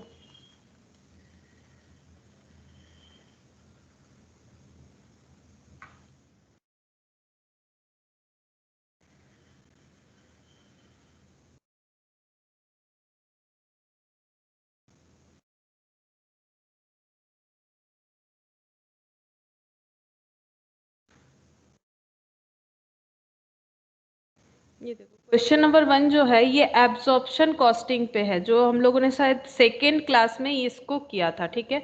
एब्जॉर्प्शन कॉस्टिंग का क्वेश्चन है। तो देखो पहले क्या दिया हुआ है, Maxwell limited produces a single product boost, ठीक है। एक प्रोडक्ट ये लोग बनाते हैं जिसका नाम है Boost. The following figures related to Boost for the period 2017-18, यानी पूरे एक साल का डेटा दिया हुआ है कि ये प्रोडक्ट बनाने का क्या क्या खर्चा है। तो सेल्स एंड प्रोडक्शन यूनिट 400-800, अगर 50% एक्टिविटी लेवल हो तो सेल्स एंड प्रोडक्शन यूनिट हो रहा है 400 यूनिट या और 800 यूनिट अगर 100% कैपेसिटी यूटिलाइज किया जाए तो। अच्छा, उसके बाद दिया हुआ है, देखो उसके बाद दिया हुआ है सेल्स 8 लाख और 16 लाख। इसका मतलब है अगर 400 यूनिट हम लोग बेच रहे हैं और सेल्स वैल्यू अगर 8 लाख है तो एक एक यूनिट कितना करके बिक रहा है, 8 लाख डिवाइडेड बाय 400 कर दो, पता चल जाएगा। यानी सेलिंग प्राइस पर यूनिट कितना हो जाएगा, 2000। अगर 2000 होगा तभी तो 400 यूनिट का 8 लाख होगा और 800 यूनिट का 16 लाख होगा। डिवाइड करने से पता चल जाएगा। और सेलिंग प्राइस तो वेरिएबल होता है तो ये दोनों में सेम अप्लाई होगा। अच्छा, ये 2000 हो रहा है, हाँ 2000। प्रोडक्शन कॉस्ट वेरिएबल है 320, 640, तो पर यूनिट कितना होगा, 400 से डिवाइड करो, 320 डिवाइडेड बाय 400 तो ये हो गया 800। दोनों में 800 होना चाहिए, 800 इंटू 800 तो 640। फिक्स्ड कॉस्ट देखो चेंजेस नहीं होता है चाहे कितना भी प्रोडक्शन करो, तो यहाँ भी 160, यहाँ भी 160। सेलिंग एंड डिस्ट्रीब्यूशन ओवरहेड उसका भी दो पोर्शन है, एक वेरिएबल और एक फिक्स्ड। वेरिएबल कितना है 160, 320, तो इसका कितना हो जाएगा, at the rate of divide कर लो 400, ठीक है। और यहाँ पर 400 इंटू 800, ठीक है, 320 हो रहा है। तो वेरिएबल है कि नहीं, हम लोगों ने देख भी लिया, वैसे वेरिएबल बता के रखा है हम लोग। Variable per unit, selling price per unit ये निकाल लिए। फिक्स्ड का निकाल के तो फायदा नहीं है क्योंकि फिक्स जो है वो टोटल में बराबर होता है। और यहाँ दिख भी रहा है, ये देखो यहाँ भी 240, यहाँ भी 240, चाहे 50% कैपेसिटी यूटिलाइज करो चाहे 100% capacity. The normal level of activity for this year is, for the year is 800 unit, तो इस साल 100% कैपेसिटी यूटिलाइज हुआ है। Fixed cost are incurred evenly throughout the year, fixed cost जो है वो पूरे साल इवनली यूज हुआ है, ठीक है, मतलब कोई चेंजेस नहीं हुआ है।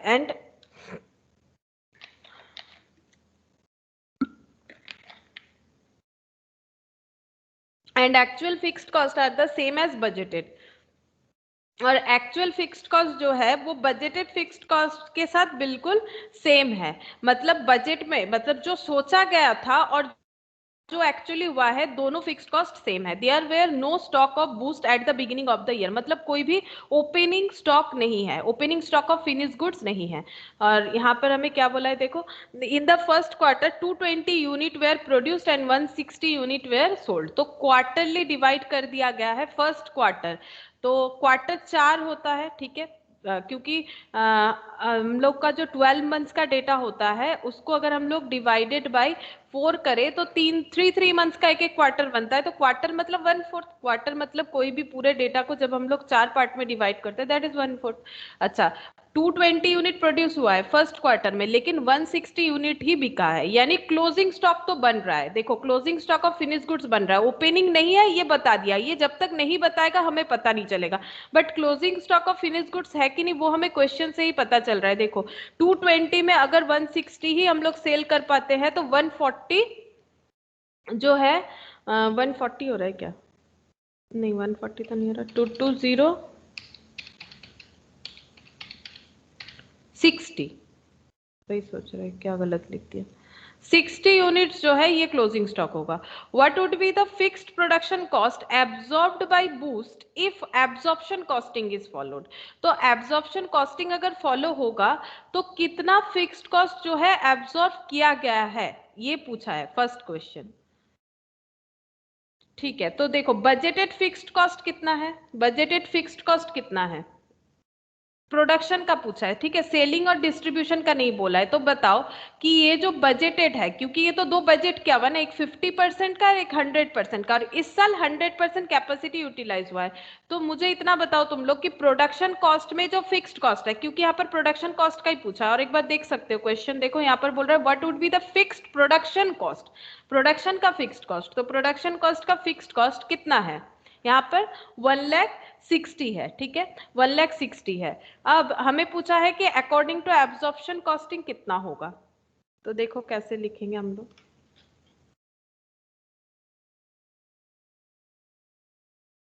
Fixed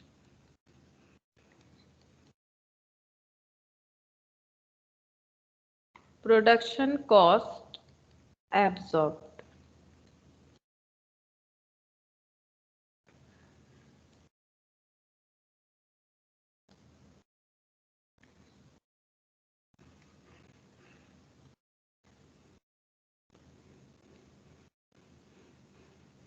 budgeted fixed production cost, budgeted fixed production cost कितना है 1,60,000। देखो दोनों में सेम ही है, तो टोटल हम लोग लिख देते हैं 1,60,000। अच्छा, बजटेड आउटपुट,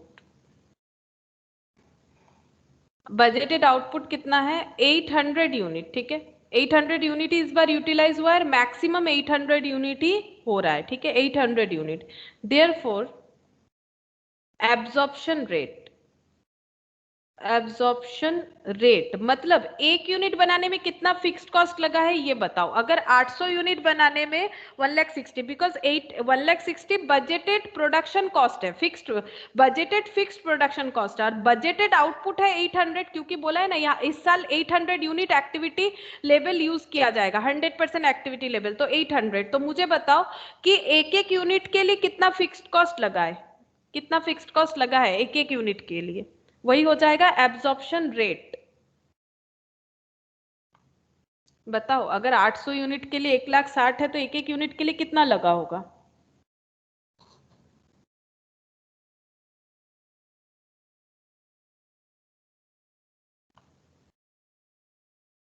बताओ कौन बताएगा, अगर 800 यूनिट जो है बजटेड है 200 হচ্ছে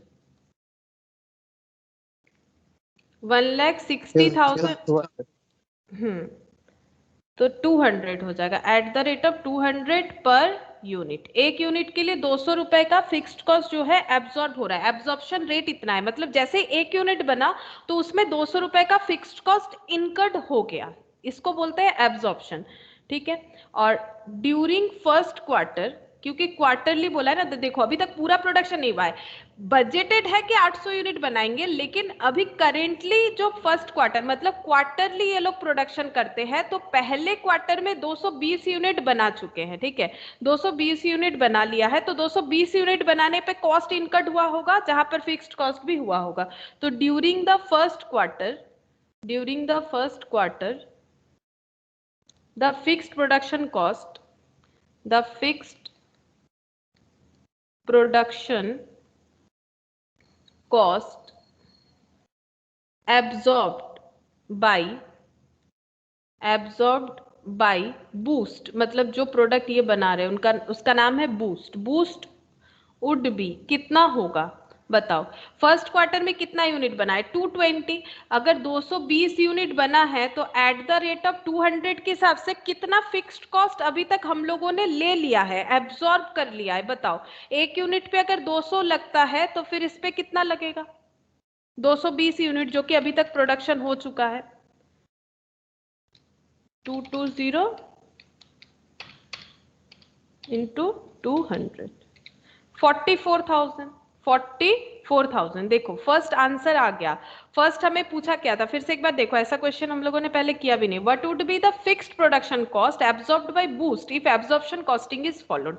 तो एब्जॉर्प्शन कॉस्टिंग में हम लोगों ने क्या दिखा था, फंक्शन के हिसाब से एब्जॉर्ब होता है ना, तो हमें पूछा है फिक्स्ड प्रोडक्शन कॉस्ट कितना एब्जॉर्ब हुआ है, मतलब कितना यूज किया है। तो हम लोग के पास अवेलेबिलिटी था 1,60,000 का, और एक यूनिट के लिए 200 पर यूनिट का एब्जॉर्प्शन रेट चल रहा है, फिर 220 यूनिट जो कि फर्स्ट क्वार्टर में बना हुआ है, क्योंकि अभी तक एक्चुअल परफॉर्मेंस एक ही क्वार्टर का हमें मिला हुआ है, तो 44,000 रुपीज का हम लोगों ने फिक्स्ड कॉस्ट एब्जॉर्ब कर लिया है। ये फर्स्ट आंसर हो गया, दैट इज पॉइंट ए, ये पॉइंट ए। पूछा था यही वाला। पॉइंट बी में क्या पूछा है देखो, what would be the under और over recovery of overheads during the period. Under या फिर ओवर रिकवरी क्या हुआ है, इसका मतलब भी बोलते हैं। तो ये खत्म हो गया।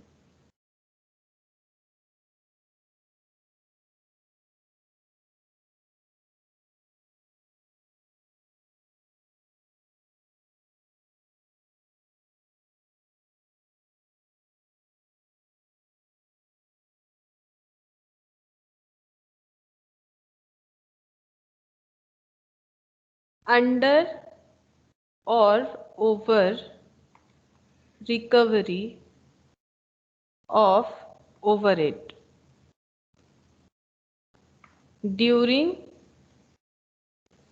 The period. Under and over recovery मतलब हम लोगों ने जितना सोचा था, क्या फिक्स्ड कॉस्ट उससे ज्यादा एब्जॉर्ब हुआ है या कम, उसके हिसाब से अंडर या ओवर रिकवरी हम लोग कैलकुलेट करते हैं। तो देखो कैसे हम लोग को इस आंसर को करना है। तो फर्स्ट हम लोग यहाँ पर लिखेंगे एक्चुअल फिक्स्ड कॉस्ट।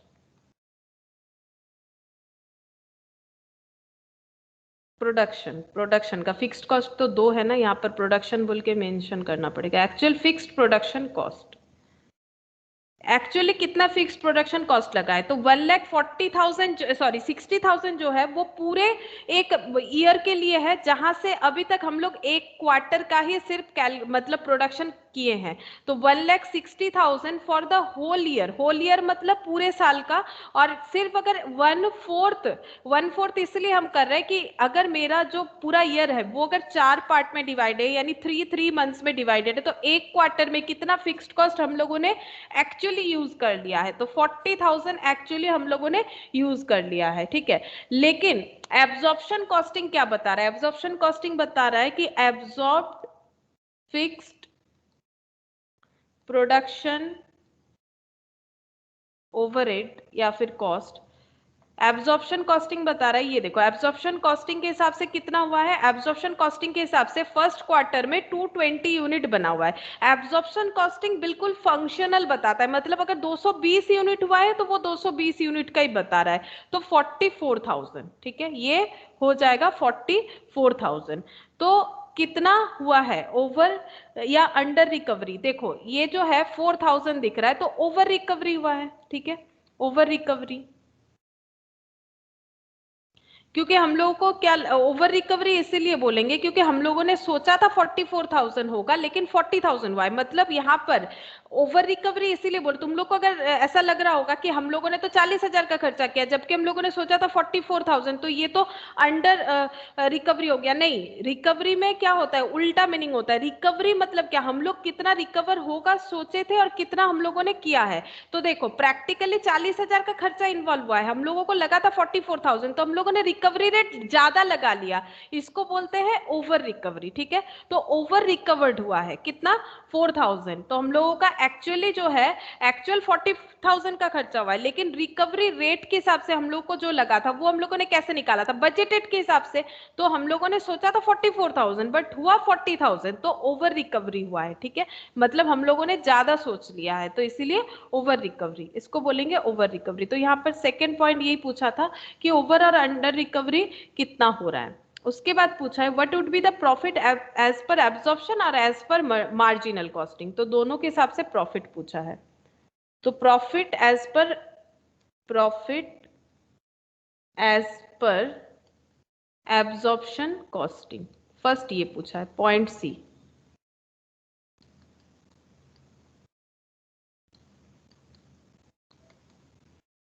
तो प्रॉफिट कैसे निकालते हैं, sales minus variable cost minus fixed cost.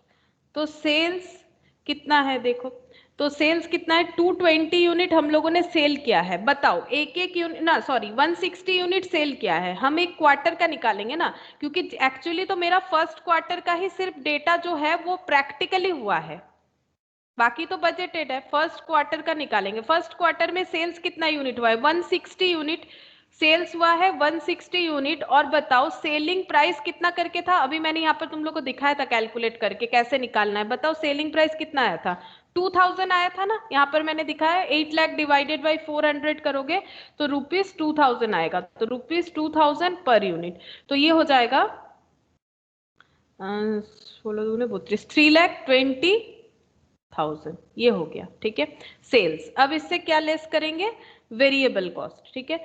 तो वेरिएबल कॉस्ट और फिक्स्ड कॉस्ट इस तरह से भी कर सकते हैं, ये जो प्रेजेंटेशन दिया हुआ है। तो प्रोडक्शन कॉस्ट, वेरिएबल, फिक्स्ड, तो यहाँ पर लिखते हैं प्रोडक्शन कॉस्ट,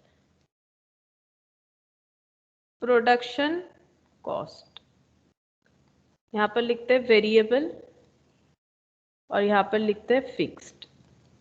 वेरिएबल कितना होगा, 160 यूनिट बन रहा है, एक यूनिट का प्रोडक्शन कॉस्ट का वेरिएबल कॉस्ट कितना था, 3,20,000 डिवाइडेड बाई 400 किया था हम लोगों ने, 800 रुपए करके थे, तो इंटू ₹800 पर यूनिट, ठीक है। ये तो मैंने पहले तुम लोग को दिखाया था ना कैलकुलेट करके, तो 800 इंटू 160, तो 7 कितना हो रहा है,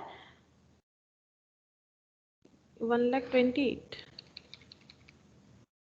ओ अच्छा, एक चीज गलत कर दिया मैंने, देखो 160 नहीं होगा, 220 होगा। क्यों 220 होगा, हम लोग जितना सेल कर रहे हैं वहां सेल यूनिट लेंगे, लेकिन प्रोडक्शन कितना यूनिट किया है, प्रोडक्शन तो 220 यूनिट किया है, तो जितना यूनिट प्रोडक्शन किया है वो फिनिश गुड्स बना है, तो उसमें तो सारा का सारा कॉस्ट इनकट होगा, लेकिन बिका है 160 यूनिट, तो इसको हम लोग 160 यूनिट नहीं लिख सकते हैं। मुझे निकालना है कि टोटल प्रॉफिट कितना है, तो प्रॉफिट के लिए सेल कम हुआ है, आगे जाके और भी सेल हो जाएगा वो बात अलग है, लेकिन मेरा कितना प्रोडक्शन हुआ है मुझे तो वो देखना पड़ेगा कि मैंने इतना कॉस्ट लगाया और इतना सेल हुआ, तभी तो मुझे प्रॉफिट पता चलेगा टिल दैट पॉइंट। तो 220 यूनिट तो ऑब्वियसली मैंने बना लिया है, तो 220 यूनिट पे ही वेरिएबल कॉस्ट लग चुका है, तो इसका अमाउंट हो रहा है 1,76,000। और फिक्स्ड कॉस्ट कितना हो जाएगा, फिक्स्ड एब्जॉर्प्शन कॉस्टिंग के हिसाब से अगर देखो तो 220 यूनिट का एब्जॉर्प्शन रेट मैंने यहाँ पर दिखाया था, देखो फिक्स्ड कॉस्ट का एब्जॉर्प्शन रेट है 200 करके, तो इनटू 200 रुपीज 200 पर यूनिट, तो 200 पर यूनिट होने से कितना हो जाएगा, ये 44,000 हो रहा है, तो टोटल हो जाएगा 44,000 प्लस 1,67,000, ये हो जाएगा 2,20,000, ठीक है 2,20,000। तो यहाँ पर कितना आ रहा है, यहाँ पर कितना आ रहा है 2,20,000, और ये माइनस करने पे कितना आ जाएगा 3 लाख, ये आ गया 1 लाख, ठीक है ये 1 लाख आ गया, सेल्स माइनस मैंने प्रोडक्शन कॉस्ट किया है। अच्छा, अब प्रोडक्शन कॉस्ट है, अब देखो मेरा अगर कोई ओपनिंग रहता, ठीक है ओपनिंग स्टॉक रहता, तो वो मुझे ऐड करना पड़ता, कॉस्ट शीट सोचो, ओपनिंग कॉस्ट स्टॉक रहता तो वो मुझे ऐड करना पड़ता ना, opening stock of finished goods, ये क्या करना पड़ता है, ऐड करना पड़ता है प्रोडक्शन कॉस्ट के साथ।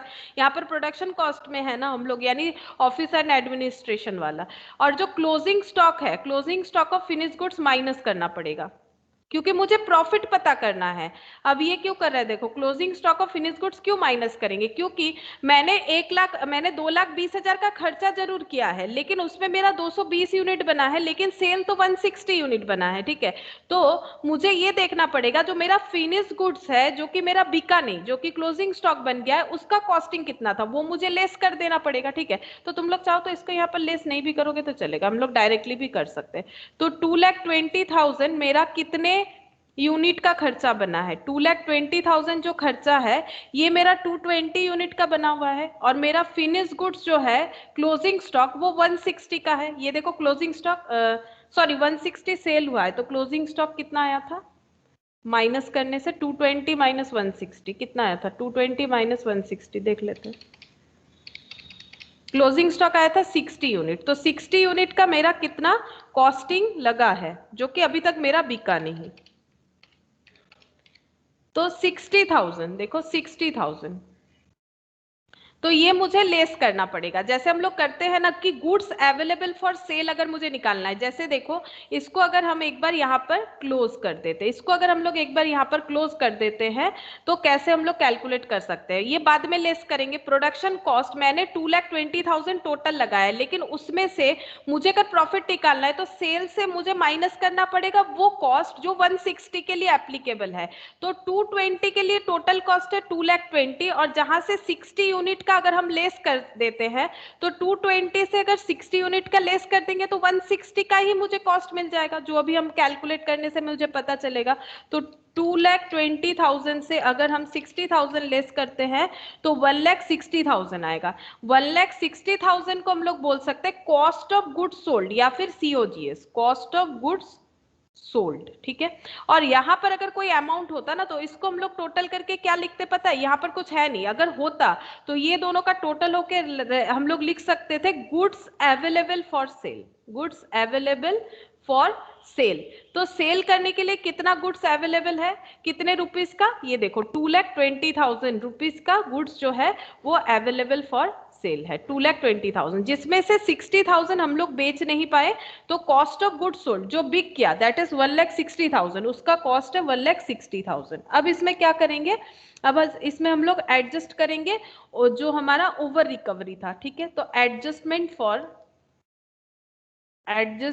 फॉर ओवर रिकवरी, तो ओवर रिकवरी यहां से लेस कर देंगे, ठीक है, 4,000 से लेस कर देंगे। 4,000 था, ये देखो ओवर रिकवरी आया था 4,000, तो ये कॉस्ट को बढ़ा रखा है, इसको हम लोग लेस कर लेंगे। तो 1,60,000 से 4,000 माइनस कर दो तो ये आ जाएगा 1,56,000।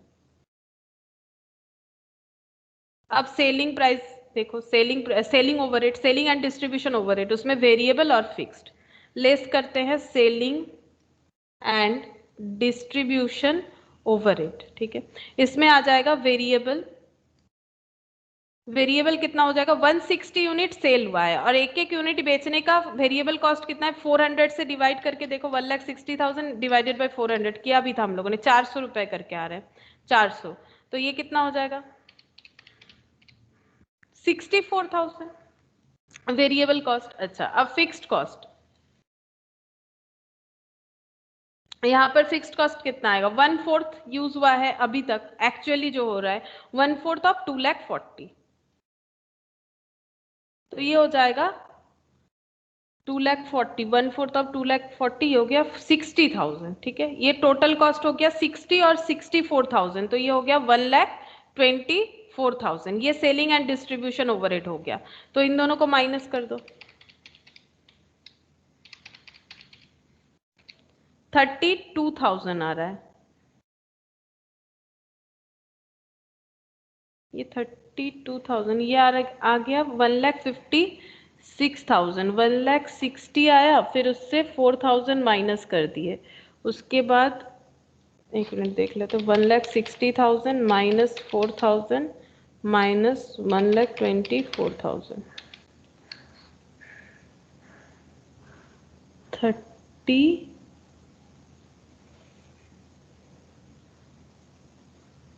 अच्छा ये आ रहा है 32,000। अच्छा, ये तो एक्चुअली मेरा पूरा इससे माइनस होना चाहिए ना, एक मिनट, एक चीज प्रॉब्लम हो जाएगा, ये मेरा प्रोडक्शन कॉस्ट था 2,20,000, इससे मैंने 60,000 माइनस कर दिया, तो कॉस्ट ऑफ गुड्स सोल्ड 1,60,000, ये ओवर एडजस्टमेंट था, ये मैंने दे दिया, ठीक है, 1,56,000, और एक्चुअली ये तो यहाँ पर ऐड होगा, देखो सेल से मुझे ये सब माइनस करना है, तो सेल्स है मेरा 3,20,000, प्रोडक्शन कॉस्ट मेरा टोटल कितना आया 2,20,000, और ये सब एडजस्ट करके आया 1,60,000, तो एक्चुअली मेरा प्रोडक्शन कॉस्ट, मतलब ये मेरा 2 कॉलम से करना चाहिए ना, जैसे हम कर रहे थे, ठीक है, तो 2 कॉलम से हो रहा है ये, यहाँ पर एक रुपीस का कॉलम दे देते, इनर कॉलम या आउटर कॉलम, ये आउटर कॉलम जो है ये सेल से हम एडजस्ट करेंगे, तो ये 2,20,000 जो है इसको भी हम इनर कॉलम में लिखते हैं, चलो 2,20,000, ये टोटल कॉस्ट, इसमें से मैंने लेस कर दिया ये वाला, ठीक है, 2,20,000 से 60,000 लेस कर दिया, तो कॉस्ट ऑफ गुड्स सोल्ड आ गया, इसको भी इनर कॉलम में लिखते हैं 1,60,000, एक मिनट, इसको भी इनर कॉलम में लिखना पड़ेगा 1,60,000, 1,60,000, ये एडजस्टमेंट जो है उसको भी सही कर लेते हैं, तो ये आ गया 1,56,000, ये टोटल प्रोडक्शन कॉस्ट अभी तक आया 1,56,000, and selling and distribution overhead दोनों मिला के 1,24,000, तो 1,56,000 प्लस 1,24,000, इसको थोड़ा सा इधर लिख सकते हैं, 1,56,000 और 1,24,000, 1,56,000 1,56,000 और 1,24,000, ये दोनों जो टोटल होगा ये दोनों ही कॉस्ट है, फिर वो 3 लाख से माइनस होगा। तो 1,56,000 और 1,24,000 ये 2,80,000 हो रहा है, 2,80,000 हो गया। अब ये जो है ये माइनस हो जाएगा 3 लाख से, तो ये 20,000, ये 3 लाख ही था तो 3,20,000 था।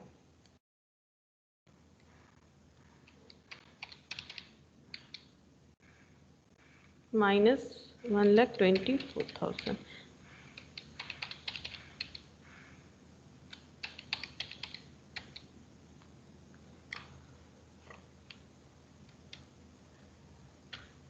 To lakh 80, 3,20,000 minus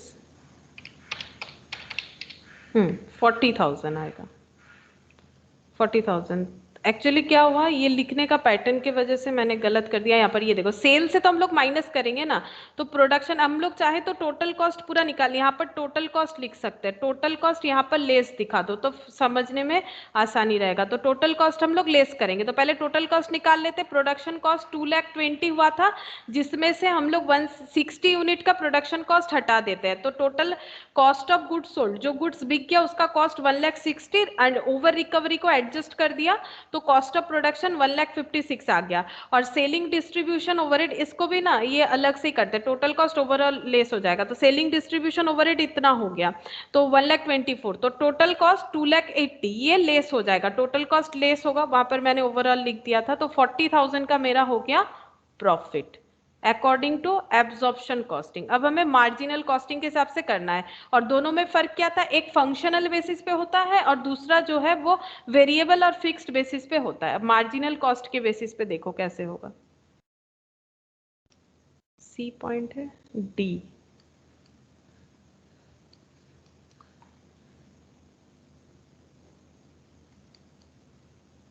profit for the quarter, bracket में लिखते हैं मार्जिनल कॉस्टिंग। मार्जिनल कॉस्टिंग के हिसाब से कैसा होगा, मार्जिनल कॉस्टिंग मतलब पूरा कैलकुलेशन हमारा फिक्स्ड और वेरिएबल के हिसाब से होना चाहिए। तो सेल्स रेवेन्यू या फिर सेल्स 160 यूनिट सेल हुआ है एट द रेट ऑफ 2,000, इसमें तो कोई चेंजेस नहीं है, तो ये हो जाएगा 3,20,000। अब लेस करेंगे प्रोडक्शन कॉस्ट, वेरिएबल यहाँ पर लिखते हैं वेरिएबल, यहाँ पर लिख देते हैं वेरिएबल।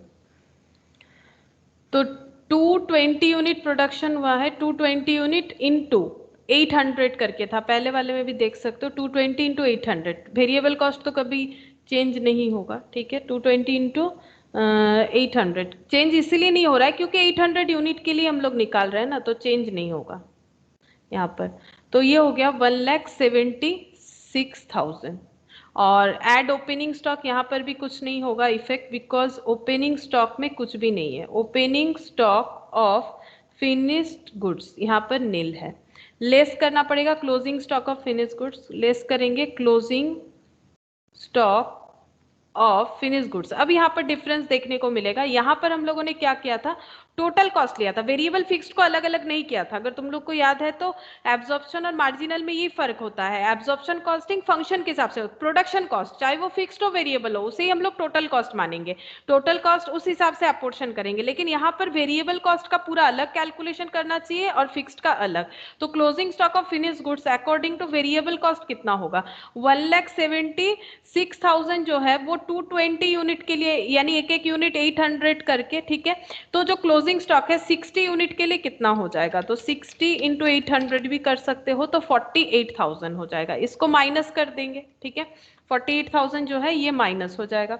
अच्छा, उसके बाद यहाँ पर लिखते हैं variable cost of goods sold, यहाँ पर लिखते हैं वेरिएबल कॉस्ट, जैसे वहां पर लिखा था देखो, cost of goods sold not variable, यानी total cost of goods sold, चाहे वो फिक्स्ड हो चाहे वेरिएबल हो। यहाँ पर लिखेंगे variable cost of goods sold, जो गुड्स बिक रहा है उसका वेरिएबल कॉस्ट कितना है, तो उसका वेरिएबल कॉस्ट कितना, ये तो सेलिंग प्राइस है, तो 1,76,000 माइनस 48,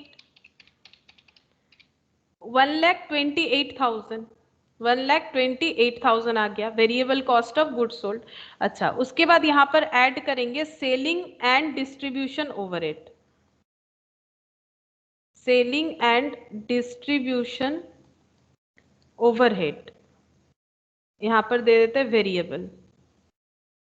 पहले वेरिएबल सारा कैलकुलेट करना पड़ेगा, तो वेरिएबल कितना हो जाएगा, 160 यूनिट सेल हुआ है और एट द रेट ऑफ कितना करके था, यहाँ पर मिल जाएगा हम लोगों को 400 पर यूनिट, तो चेंज नहीं होता है ना, 400, तो ये हो जाएगा 400 इंटू 160, 64,000। ये कॉस्ट और भी एप्लीकेबल हुआ है वेरिएबल कॉस्ट, तो टोटल कितना हो जाएगा, 1,28,000 पहले से ही था और 64,000 यानी 1,92,000, 1,92,000 variable cost of sales, variable cost of sales. ठीक है, ये कॉस्ट ऑफ सेल्स हो गया वेरिएबल वेरिएबल के अकॉर्डिंग 1,92,000। अब हम लोग निकाल सकते हैं कंट्रीब्यूशन, क्योंकि कंट्रीब्यूशन मतलब क्या होता है, sales minus variable cost. Marginal equation तो हमें वही बोलता है, सेल्स से वेरिएबल कॉस्ट लेस कर दो। तो वेरिएबल कॉस्ट कैसे निकाल लिया, प्रोडक्शन कॉस्ट का टोटल वेरिएबल कॉस्ट लिखा हम लोगों ने, उसके बाद जो यूनिट नहीं बिका उससे लेस कर दिया। ठीक है, उसे लेस कर देने से हम लोग को पता चल गया एक्चुअली वेरिएबल कॉस्ट कितना है। अगर तुम लोग चाहो, ये देखो प्रेजेंटेशन करने का तरीका है, ये वाला दिखाना पड़ता है, अदरवाइज हम लोग अगर चाहे तो डायरेक्टली वेरिएबल प्रोडक्शन कॉस्ट निकाल सकते हैं। कैसे बताओ, कितना यूनिट हम लोगों ने सेल किया है, 160 यूनिट, 160 इंटू कितना कर सकते हैं, 160 इंटू हम लोग लिख सकते हैं यहाँ पर 800। देखो 160 इंटू 800 करोगे तो भी तुम लोग का यही वाला आएगा 1,20,000, लेकिन ये कॉस्ट शीट की तरह दिखाना पड़ेगा कि मैंने इतना कॉस्ट लगाया, उसमें से ये कॉस्ट अभी माइनस कर देंगे क्योंकि ये हमारा सेल नहीं हुआ है, तो वो कॉस्ट हम लोग माइनस कर देंगे। तो वेरिएबल कॉस्ट इतना, सेलिंग डिस्ट्रीब्यूशन का ये देखो, सेलिंग में तो फिर 160 लिखना पड़ता है, वो तो प्रोडक्शन के साथ रिलेटेड नहीं होता है, कॉस्ट शीट को एक बार याद करो। तो यहाँ पर 64,000, तो टोटल वेरिएबल कॉस्ट हो गया 1,92,000, तो कंट्रीब्यूशन हो जाएगा सेल्स यानी 3,20,000 माइनस 1,92,000, तो 3,20,000 माइनस 1,92,000, तो ये हो गया 1,28,000 कंट्रीब्यूशन,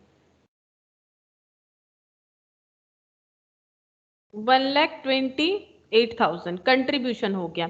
लेस करेंगे अब फिक्स्ड कॉस्ट, तभी प्रॉफिट पता चलेगा। तो फिक्स्ड कॉस्ट भी यहाँ पर दो होगा, देखो दो पार्ट में डिवाइड था, एक प्रोडक्शन और एक selling distribution, selling and distribution.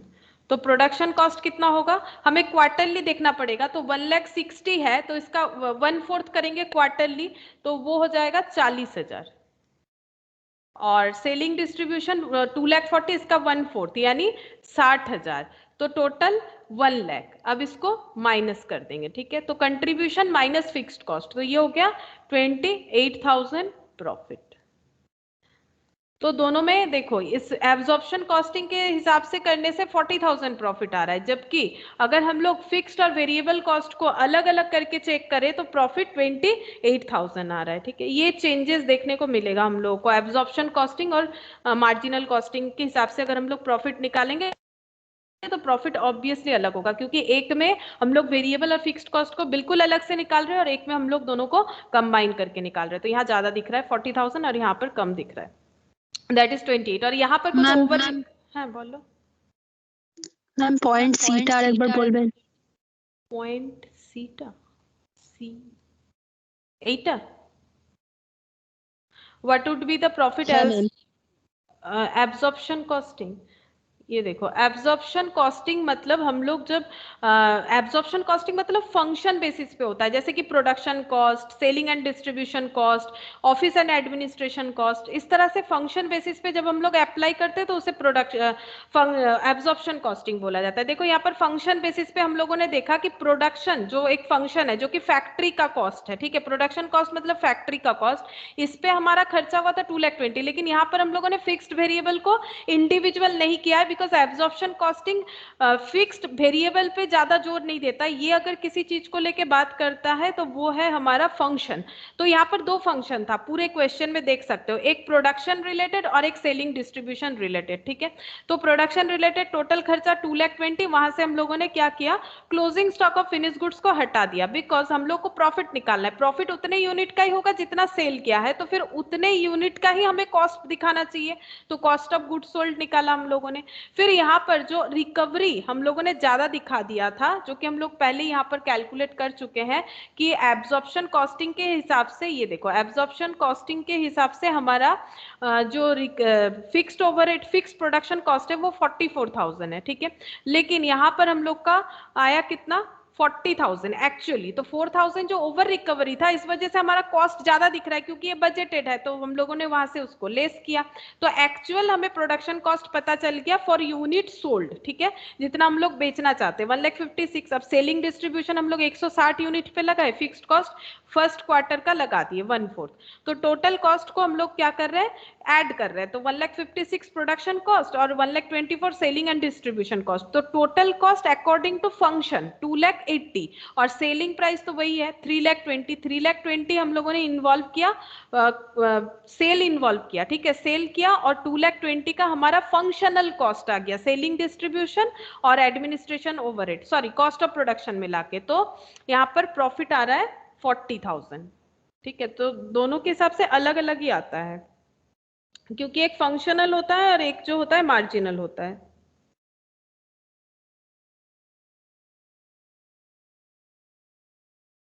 और हमें कभी भी ना जो मार्जिनल कॉस्टिंग और एब्जॉर्प्शन कॉस्टिंग है, इन दोनों केस में कभी भी प्रॉफिट एंड लॉस जो है वो इक्वल नहीं होगा, ठीक है। ये हमेशा क्या होगा, अलग अलग ही होगा, अलग अलग ही होगा नॉर्मली, क्योंकि जैसे हम लोग इसका बाइफर्केशन वेरिएबल और फिक्स्ड को देख के करेंगे और जैसे इसका फंक्शनल बेसिस पे करेंगे तो वो इक्वल नहीं आएगा। ये देखो, इसका तुम लोग का एक है भी, डेटा दिया हुआ भी है तुम लोग के मैट में ही, difference in profit under marginal absorption costing का है।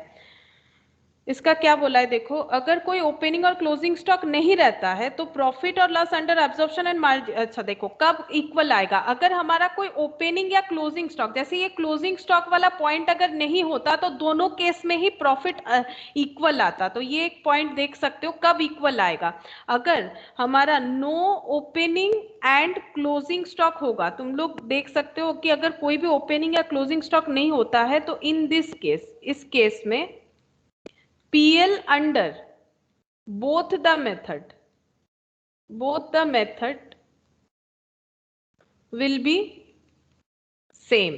सेम आएगा, ठीक है। तो तुम लोग ये घर पे एक बार ट्राई कर सकते हो, कैसे करोगे, सेम आ रहा है कि नहीं चेक करने के लिए। तुम लोग यहाँ पर 220 यूनिट को ही अगर सेल मान लोगे तो क्लोजिंग स्टॉक मत कैलकुलेट करना, ओपनिंग स्टॉक तो है ही नहीं क्वेश्चन में।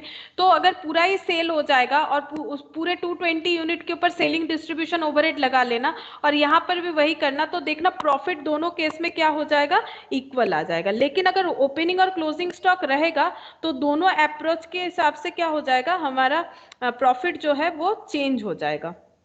ये देखो, ये पॉइंट भी लिखा हुआ है, देखो इसको भी लिखवा देते, when opening stock is equal to, अच्छा opening stock is equal to closing stock, अगर ओपनिंग स्टॉक और क्लोजिंग स्टॉक बराबर होगा तो उसमें क्या होगा, ये भी देख सकते हो। In this case PL under both the method will be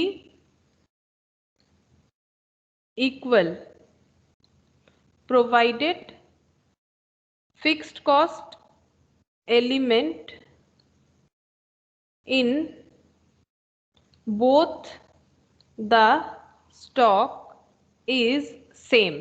अब देखो और कब सेम आ सकता है, मैंने वो 2 पॉइंट लिखवा दिया जहां पर हम लोगों का जो एब्जॉर्प्शन और या फिर मार्जिनल दोनों मेथड से ही प्रॉफिट सेम आएगा। एक तो अगर कोई ओपनिंग या क्लोजिंग स्टॉक नहीं रहेगा, वो तुम लोग इस क्वेश्चन में चेक करके देखना, पूरा यूनिट सेल लगा देना और देखना कि दोनों में सेम प्रॉफिट आता है कि नहीं।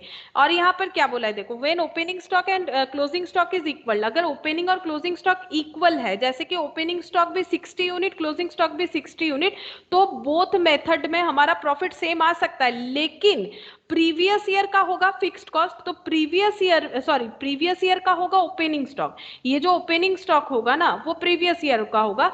तो इस साल अगर fixed cost for example 10,000 involved है पूरे प्रोडक्शन में, तो उस प्रीवियस ईयर भी फिक्स्ड कॉस्ट ओपनिंग स्टॉक में उतने ही प्रोपोर्शन में होना चाहिए, ये तब जाके सेम होगा। वही बोला है देखो, in this case PL under both the method will be equal provided fixed cost element in both the stock is same. Both the stock यानी ओपनिंग एंड क्लोजिंग, मतलब यहाँ पर देखो, यहाँ पर ओपनिंग स्टॉक तो था नहीं इस क्वेश्चन में, लेकिन क्लोजिंग स्टॉक था। तो क्लोजिंग स्टॉक में फिक्स्ड कॉस्ट ये तो हमें यहाँ मिलेगा मार्जिनल कॉस्टिंग में।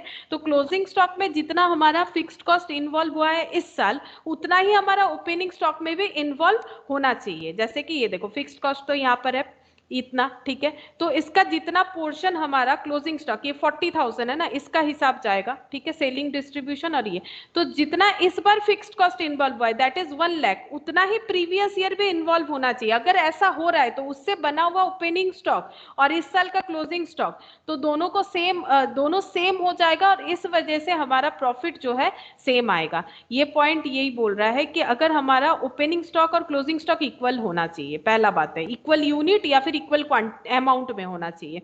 और लेकिन इक्वल अमाउंट में सिर्फ होने से नहीं होगा, प्रीवियस ईयर का इनकर्डेड फिक्स्ड कॉस्ट इस साल के फिक्स्ड कॉस्ट के साथ सेम होना चाहिए, तब जाके ये प्रॉफिट दो सेम आएगा, अदरवाइज सेम नहीं आएगा। तो दो ऐसा पॉइंट है जहां पर सेम आ सकता है। और यहां पर बोला है,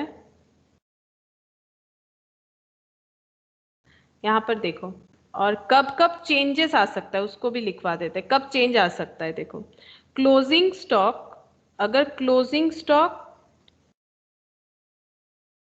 मोर देन ओपनिंग स्टॉक, तब क्या सिचुएशन होगा, ठीक है।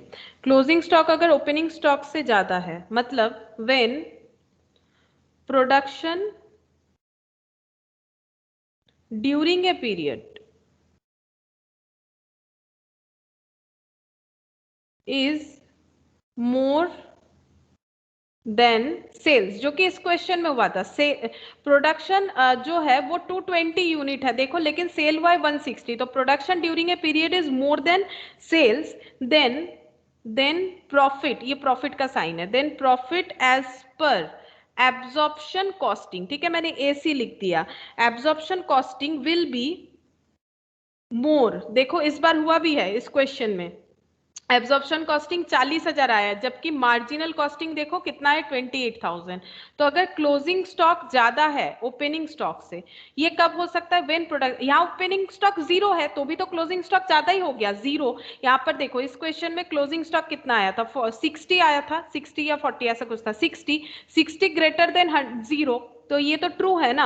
when production during a period is more than the sales, then profit as per absorption costing will more than that by marginal costing, ये मार्जिनल कॉस्टिंग वाले प्रॉफिट से ज्यादा होगा। अब रीजन क्या है, क्यों हुआ, देखो रीजन क्या है, as a part of fixed cost या फिर fixed overhead, a part of fixed overhead included in closing stock, included in closing stock value is carried forward to next accounting period। ये क्या बोल रहा है देखो, एक्सप्लेनेशन क्या है देखो, then profit as per absorption costing will more than that of by marginal costing, जो कि हम लोगों ने इस क्वेश्चन में देखा। क्यों ऐसा हो रहा है, as a part of fixed overhead included in closing stock, ये जो क्लोजिंग स्टॉक में फिक्स्ड ओवरहेड इंक्लूडेड है, ठीक है, इस क्लोजिंग स्टॉक में जो फिक्स्ड ओवरहेड इंक्लूड हो जाएगा तो उसका क्या होगा, देखो बोल रहा है कि as a part of fixed overhead included in closing stock value is carried forward to the next accounting period, ठीक है, नेक्स्ट अकाउंटिंग पीरियड में, क्योंकि क्लोजिंग स्टॉक हमारा नेक्स्ट अकाउंटिंग पीरियड में एज ए ओपनिंग स्टॉक चला जाएगा और इसमें भी हमारा फिक्स्ड कॉस्ट इन्वॉल्व है, दैट्स वाई ये प्रॉफिट हमारा ज्यादा होगा। और अगर सिचुएशन एक चेंज होता है, जैसे कि closing stock greater than opening stock था, इसके जगह अगर ओपनिंग स्टॉक अगर ग्रेटर देन क्लोजिंग स्टॉक होगा, जो कि हमारे इस क्वेश्चन से टैली नहीं हो रहा है, तो वहां पर क्या हो जाएगा, वहां पर हमारा रिवर्स सिचुएशन देखने को मिलेगा। इसमें क्या होगा, when production production is less than sales, less than sales, sale हम लोगों ने ज्यादा किया है, प्रोडक्शन कम किया, ये तभी पॉसिबल हो सकता है अगर प्रीवियसली हमारे पास कोई यूनिट है। तो जैसे मैंने 80 यूनिट प्रोडक्शन किया बट 90 यूनिट बेच दिया, ये तभी पॉसिबल है अगर मेरे पास प्रीवियसली 10 यूनिट था, तो यानी ओपनिंग स्टॉक था। तो when production is less than sales, तो profit by marginal costing, profit by marginal costing will be more than by absorption costing। तो रिवर्स होगा, as a part of fixed cost from preceding period is added to the current year's cost of goods sold in the form of opening stock। तो ये क्या है, देखो, when production is less than sales, profit by marginal costing will be more than by absorption costing. अगर ऐसा हो रहा है तो मार्जिनल कॉस्टिंग में जो अगर हम लोग मेथड में प्रॉफिट निकालेंगे तो वो ज्यादा होगा एब्जॉर्प्शन कॉस्टिंग। क्यों? क्योंकि फिक्स्ड कॉस्ट जो इस ओपनिंग स्टॉक में इन्वॉल्व है, ये प्रीवियस ईयर का है, ये जो फिक्स्ड कॉस्ट जब कैरी फॉरवर्ड हो रहा है, जैसे यहाँ पर क्लोजिंग स्टॉक जब कैरी फॉरवर्ड होके जा रहा है, उसी तरह से जब ओपनिंग स्टॉक कैरी फॉरवर्ड होके जा रहा है, is added to the current year's cost of goods sold in the form of opening stock. क्योंकि यहाँ पर कॉस्ट जो है हमारा इंक्रीज हो जाएगा, तो इसीलिए क्या होगा, प्रोडक्शन कॉस्ट जो है, सॉरी, जो प्रॉफिट है मार्जिनल कॉस्ट बेसिस में वो ज्यादा होगा एब्जॉर्प्शन कॉस्टिंग से। ठीक है, तो ये रिवर्स सिचुएशन होगा, इसका बिल्कुल रिवर्स होगा, और हमारा क्वेश्चन जो था इसके बेसिस पे था।